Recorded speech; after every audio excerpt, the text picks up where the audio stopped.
The final hour is upon us. Why? Because Emperor Z is about to take the world. And we will listen to metal as we do so.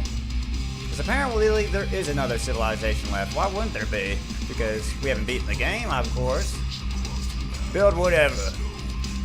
Because we're Mongols. And we don't need buildings. We need ass kicking. Because we ride forth and find the phantom enemy. It's like the sequel to a movie where you find out the hero has an extra villain to face. Yeah. There is another Skywalker enemy civilization. That's right, Yoda, there is.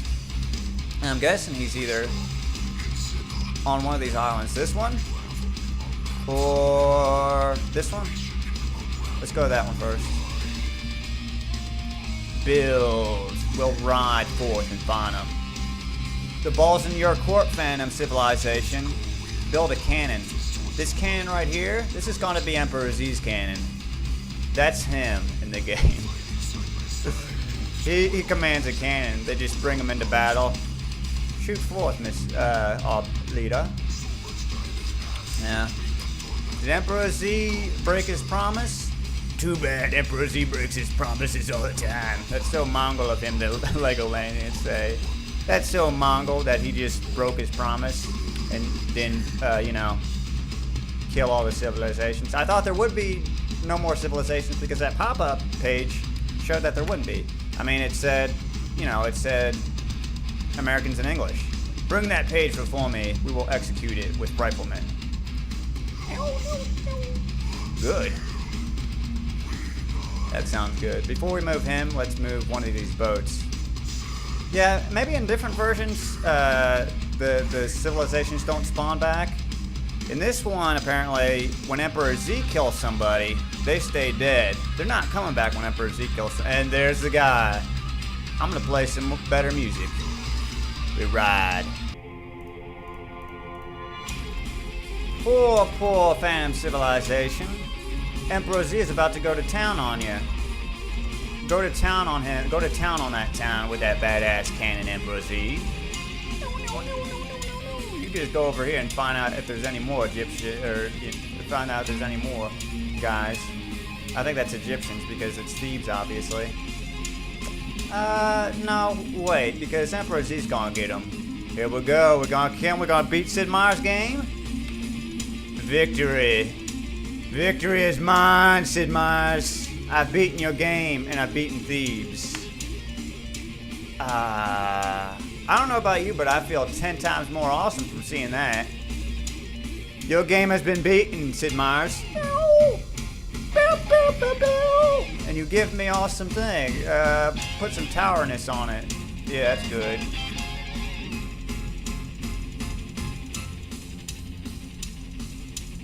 Alright, I'm gonna play better music. I've been saving this song for a badass day. And guess what? It's pouring badassness outside. Because we just won. We just conquered the entire planet, Emperor Z. Oh yeah, watch out for the ending too. I hear Sid Meier's puts the meaning of life at the end of his games. You learn the meaning of life. What are you doing here, Julius Caesar? We cut your face off. I guess this is kind of like a photo album they get to see. Mr. Pretty. Get off the screen, Mr. Pretty. We finished you up in 1780 BC. Except seeing your friends in a photo album, you get to see the people that you killed and stuff. Mr. Red Book. Yeah, Sid Meier's is gonna put the meaning of life. See, he knew that I would be playing this game, Sid Meier's did. So what he did was, he decided he would expose me, only me, and all you awesome viewers, to the meaning of life, which will pop up, I believe, after this game's finished. That sword did not protect him. But Sid Meier's forgot what the meaning of life was. I mean, he has a lot of things on his mind. He's Sid Meier's, for God's sake. So what he did was he went back up to the moon. That's his home planet, where he has his palace at. This was before the Americans landed on there, because he was on there before Americans. So he built a spaceship in like a couple of days, went back up there, got the meaning of life, but then of course the Americans landed back down, and they landed on Sid Meier's, and that pissed him off greatly. So to this day, if you get like a picture of NASA, of some of the pictures from the moon landing, my arch nemesis Abe Lincoln. From those pictures, you would be able to see Sid Meier's flipping off this space shuttle. Not in a space suit either, because he can breathe the atmosphere. He doesn't need spacesuit. That's a guy that we didn't even need to look at you. Because Emperor Z said he didn't even need to see your civilization. Just take his can. Destroy the planet. Alright. Z the Conqueror. That's a nice. I like that better than Emperor Z. Yeah. Alright, you have just graduated the class of badassness. Go forth and be badass.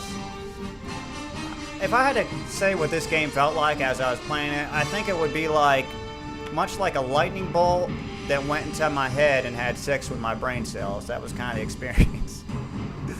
Alright, this is going to show our score. Now, mind you, I didn't build much of anything, but were able to take over the world. That sounds pretty good. So, let's see here. 32%, okay. Top school out of all the other times I played, which wasn't many. 1,620, I think other people beating that. 10 Let's Plays, that's kind of good.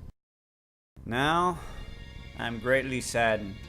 I knew this day would come, the day where we would have to part ways with Sid Meier's awesome classic Civilization. I do have to say I am a little relieved. I mean, it was hard talking over those little pictures and nothing's happening most of the time. But who am I to say that? I should be proud to have played Sid Meier's classic. Awesome game. You can see my next videos, which will be uploaded soon. We'll have more stuff to talk about on the screen, which should be fun. But for this game, I laughed, I cried, I felt awesome while I laughed and cried. I think everyone did. We all did. From this day forward, thousands of years from now, we can look back on the day Emperor Z took over the world as a holiday, and you helped him. But for now, we must part ways for this awesome game and feel wiser from the experience. So I will see you next time.